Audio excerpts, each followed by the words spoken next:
Hey, Chump, you want to run? You mean play basketball?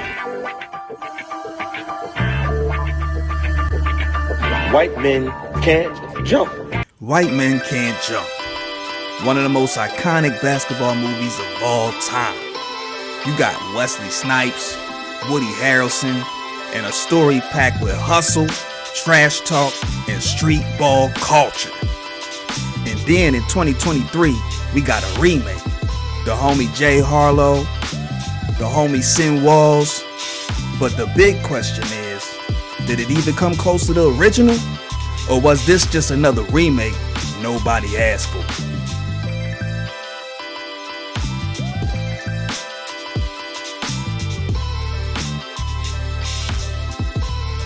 So the original dropped in 1992 and immediately became a cult classic. It wasn't just a basketball movie, it was a street ball movie. The trash talk was raw, the stakes were personal, and the chemistry between Snipes and Harrison was unreal. Why are you playing Jimmy? Well, because I like to listen to it. Oh, you like to listen. That's what the fucking problem is. Y'all listen. Well, what am I supposed to do, eat it? No. You're supposed to hear it. Hey, I just said I like to listen to it, man. No. There's a difference between hearing and listening. See, white people, y'all can't hear Jimmy. You listen. Scenes like this made the movie more than just hoops. It was about race, ego, and proving yourself. And let's not forget, it captured the energy of 90s basketball perfectly. You had the baggy clothes, the trash talking, the rough outdoor courts. It was real, homie. Fast forward to 2023, and the remake drops with the homie Harlow, who's a rapper turned actor, and the homie Walls. But right away you can tell that this was a different movie. The street ball setting is still there, but it feels like, a little more clean, a little more polished. The original had this gritty, almost documentary-like feel, whereas the remake makes it feel like some type of Instagram highlight reel. Let's talk about the duos though for a minute. Woody and Wesley had that natural back and forth energy. Now ease back, fat man. Just give me a second, Mr. Brady Bunch here. Now you might be able to pull a couple of passes out your ass, but see, that don't mean you still know how to play this game. You believe they were rivals, then teammates, then friends. Stop being lazy on D, bro. What you say? Being lazy, what you my overseer now? As for Harlow and Walls, it's not bad, but it's just different. Harlow is cool and chill, but does he bring the same raw energy as Harrelson? Does Walls have the charisma of Snipes? Look, I'm just saying you don't scream thuggish, even though you're chocolate. The fuck is chocolate? Well, a lot of black people these days are milk chocolate. And I think it's because interracial relationships were illegal till the 60s. You assumed I couldn't hoop because I'm white, which is incredibly outdated. No, I assumed you couldn't hoop because you were dressed like a white girl at Whole Foods. The chemistry is there, but it's not quite the same. Now let's talk about the hoops. The original felt real, it felt gritty, it felt street ball, like seriously real and street ball feel, you feel me? Whereas the remake kind of feels like an NBA workout session. One thing that worked in the original was that Woody Harrelson, he ain't really know how to play ball, you feel me? So it felt like an underdog story. Whereas in the remake with Jack Harlow, it's like, he's too nice. He's just, you know what I'm saying? He kind of good for real. So it just takes away that underdog edge. You fucking can't you be a fucking astronaut? Man, ain't Oh, man, George, your mother's an astronaut. yeah, he talking about your mama, man. He playing you for a punk. He playing you and your mama for a punk. Man, I wouldn't take it. I wouldn't take it, man. I wouldn't take it. My mother ain't no astronaut. My mother ain't no astronaut. The 92 version has some of the funniest dialogue in any sports movie.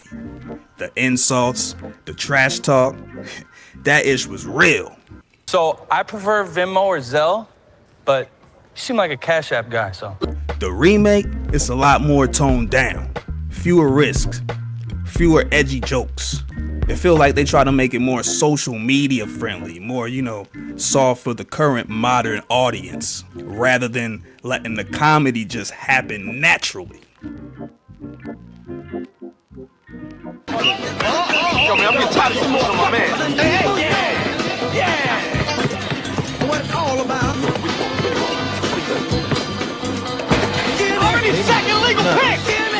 50 up, man.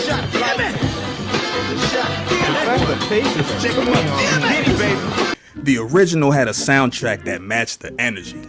Funky, soulful, classic 90s hip hop.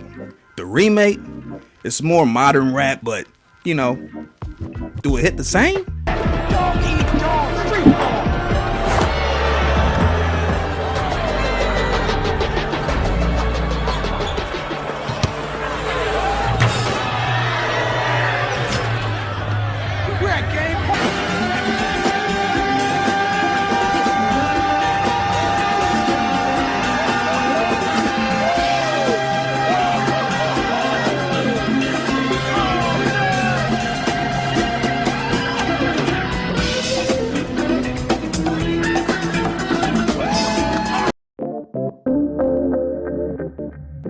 What in the world of Wesley Snipes and Woody Harrelson is going on? Huh? White Men Can't Jump, the remake. Why? That was the one movie I'm like, never would have thought, White Men Can't Jump, that needs to be remade. Yeah. It did not cross my mind when I heard it was coming out. When I watched it, I was like, this movie is just terrible. The acting was terrible. The editing was terrible. The story was terrible. Like you already knew what was going to happen, and there was nothing different about it. There was no. When White Men Can't Jump dropped in '92, it became a cultural movement. The street ball world embraced it. The trash talk, the hustles, it all felt real. The remake came and went. No major impact, no viral moments, just like another remake. So is the remake better? Honestly, not really, bro, not really. The original had the edge, the chemistry, the authenticity. The remake isn't bad, it's just, you know, unnecessary. If you've never seen the 92 version, you might enjoy it, but for those of us who grew up with the original, it's not even close. But yo, what do you think? Sound off in the comments. Did you like the remake, or is the original still the undisputed GOAT?